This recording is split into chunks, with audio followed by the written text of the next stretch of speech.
गोस्वामी तुलसीदास जी ने श्रीमद् भागवत ये श्री रामचरितमानस की रचना की। कहाँ की वो कहते जब वो ध्यान में होते तो एक एक लीला वो प्रभु की देखते चले गए और उन्होंने पूरी की पूरी पुराण लिख दी है ना, पूरी की पूरी पुराण बांट दिया। भीतर की दृष्टि से बेटा श्री राम को देखो, जब शबरी के द्वार पर पहुंचे तो फूल बिछा रही थी शबरी। फूल बिछाते बिछाते चरणों को देखकर वो कहती मेरे राम तुम आ गए। और वही रावण कहता है वनवासी घूम रहे 2 वनों में, जाओ उसकी पत्नी को उठा के लिया। एक वही शबरी है जो चरण में एक कह रही मेरे राम आ गए, और एक रावण है जो शिव का उपासक है पर वो कह रहे 2 वनवासी घूम रहे ना। क्या था शबरी के पास जिसने चरण देखकर पहचान लिया ये राम है? शबरी के पास दृष्टि थी, मतंग ऋषि थे उनके जीवन में, गुरु थे उनके जीवन में। तो शबरी ने एक पल में मतंग ऋषि तो चले गए थे, शरीर छोड़ दिया था उन्होंने। ज्ञान तो पहले ही पर ज्ञान पहले दे दिया था कि शबरी तू राम के भक्ति कर, तुझे एक न एक दिन राम आएंगे। वो लीन हो गई थी भक्ति में। गुरु की आज्ञा लेकर ही शबरी इंतजार कर रही है हाँ, कि मेरे गुरु हाँ, के वचन है जो कभी मिथ्या नहीं जाएंगे, जब पूरे होंगे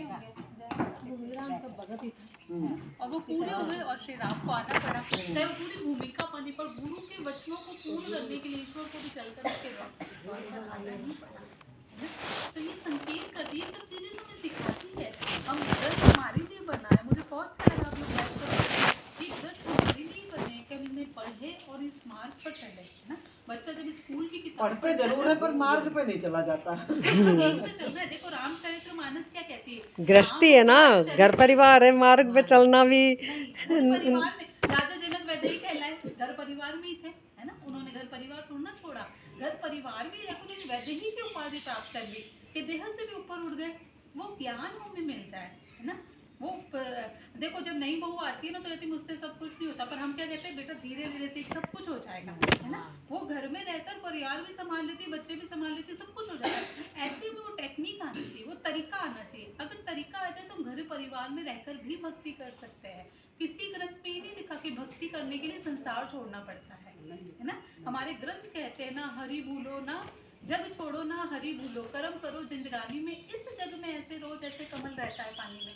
ना भगवान को छोड़ना है, ना हरि को विसारना है, ना संसार को छोड़ना है। आपने कमल देखा ना, कमल कीचड़ में गिरता है, कीचड़ से ही पोषण लेता है पर कभी अपनी पंखुड़ियों पर कीचड़ नहीं लगने देता। और वही कमल कहाँ पहुंचता है? नारायण के चरणों में है ना। कारण ये है कि कमल कीचड़ में बेशक खिला पर उसका संबंध सूर्य से था, और यही कारण कि नारायण ने उसे स्वीकार किया।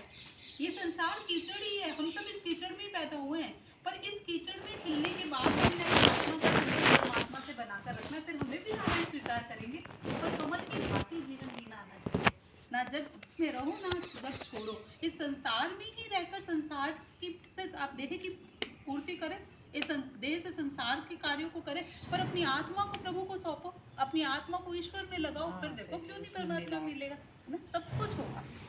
उस वही टेक्निक आनी चाहिए, वही तरीका आना चाहिए। जो वो क्या कृपा ईश्वर की, कहते बहन जी कृपा ही कृपा है। मैंने कहा अच्छा क्या कृपा क्या है बताओ किसी। कहते देखो इतना बड़ा बंगला बना है, कृपा है, 2 गाड़ियाँ खड़ी, कृपा है, बेटा इंजीनियर है, बेटी डॉक्टर है, कृपा है। मैंने कहा अच्छी बात है। मैंने कहा अपनी सत्संग में जाते हो? कहते नहीं। मैंने कहा कोई गुरु धारण किया है? कहते नहीं। मैंने कहा पूजा पाठ करते हो? टाइम ही नहीं मिलता। मैंने कहा ये कृपा नहीं है। ग्रंथ कहते हैं कृपा करे जो पार ब्रह्मता होवे साधु संग। जब पार ब्रह्म कृपा करता है तो साधुओं का संग देता है। आपके जीवन में तो कृपा ही नहीं है, ये कृपा नहीं है जैसे आप कृपा करो। हम कृपा के मतलब कोई नहीं समझ पाए कि कृपा कहते किसे है ना।